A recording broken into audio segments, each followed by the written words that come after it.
Radhe Radhe. Welcome to my channel. मैं कुसुम मिश्रा।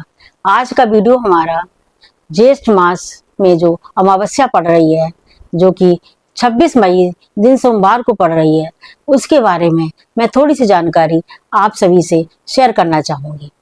तो ये शनि अमावस्या का क्या महत्व है और इसमें हमें क्या करना चाहिए और इसमें क्या प्रमुख दुर्लभ संयोग बन रहे हैं, उसके बारे में मैं पूरी जानकारी इसमें देना चाहूँगी।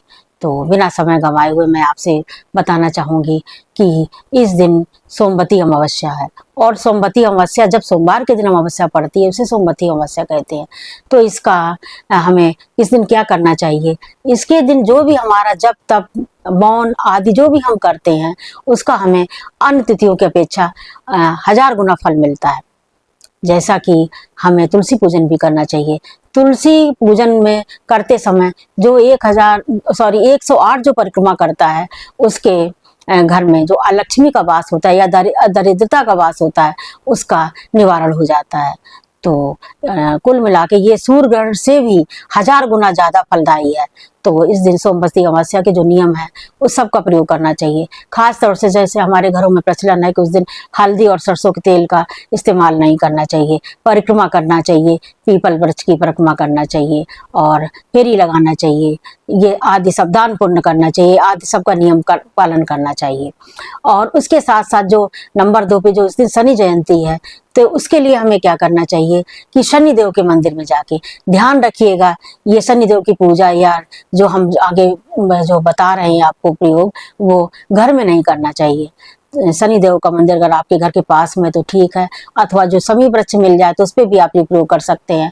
अगर शनि का भी नहीं वृक्ष मिल पा रहा है तो आप भगवान भोलेनाथ के मंदिर में जाके शिवलिंग पे भी ये उपाय कर सकते हैं। तो करना क्या है कि आप एक स्टील के पात्र में, इसमें तांबे का पात्र इसमें नहीं चलता है, उसमें सरसों का तेल भर के शनि देव के ऊपर आप तेल चढ़ाइए और काले तिल मिला के तेल चढ़ाइए और उन पे दीपक जलाइए और वहाँ पर ही बैठ करके सरसों के तेल का ही दीपक जलाना चाहिए और उनके पास बैठ करके आप आसन बिछा के बैठ के शनि देव के जो बीज मंत्र है उसका आप जाप करिए।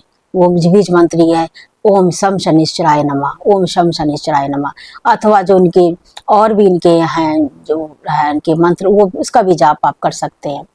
और उसके बाद उस दिन ध्यान रखना है कि हमें किसी का पराये लोगों का अन्न नहीं खाना है। जो लोग पराये लोगों दूसरों का अन्न खाते हैं उनके 1 महीने तक जो सत्कर्म करते हैं सारे पुण्यों का क्षय हो जाता है। भंडारा आदि भी नहीं खाना है। और अगर कहीं कोई ऐसी आफत मतलब मुश्किल आ जाती कि आपको खाना ही है तो उसका आप पैसा अवश्य दे दें, तब उसका आप उपयोग कर सकते हैं। और इसके बाद नंबर 2 पे उस दिन वट सावित्री का व्रत।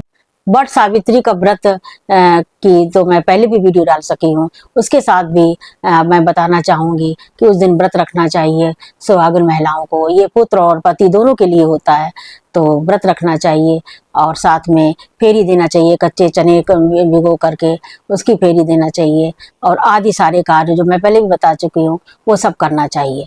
और नंबर 3 पे उस दिन जो पितरों को समर्पित होती है, तो उसके लिए हमें क्या करना है, अमावस्या वाले दिन पितरों का कार्य सारा दोपहर में ही होता है, ये सुबह नहीं होता ना रात को होता है। तो दोपहर के समय हमें पितरों को तर्पण करना चाहिए। ताम पात्र में जो है उसमें काला तिल और सफेद चंदन, कुशा, और पितरों को तुलसी दल बहुत पसंद है।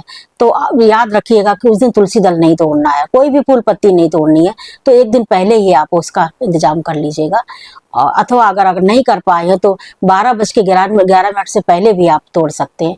तोड़ के उसमें जल डालिए और पितरों को तर्पण करने के लिए जल रख के और वहीं पर आसन बिछा के बैठ जाइए और गीता के 7वें अध्याय का पाठ करिए।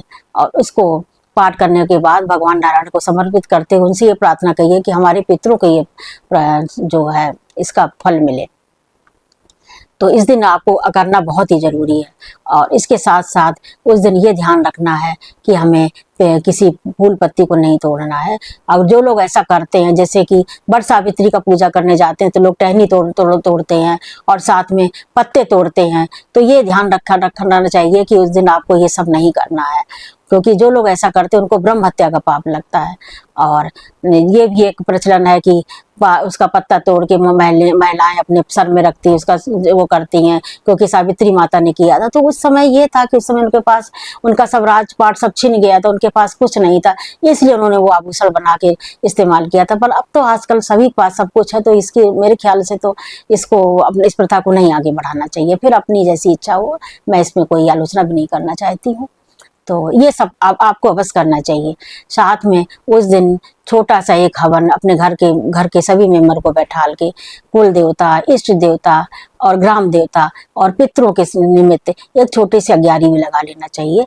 तो ये सब अवश्य करते रहना चाहिए और दान पुण्य करना चाहिए। मौन व्रत रख सकते हैं आप, उसमें तो कोई पैसा नहीं खर्चा होता है। और ब्राह्मणों को दान, वेद पाठी ब्राह्मण को दान देना चाहिए। जल का आपको इस महीने जल का बहुत महत्व है, तो जल का भी आप दान कर सकते हैं। और साथ ही साथ हमें गीता का पाठ अवश्य करना चाहिए, आदि का हमें ध्यान रखना चाहिए।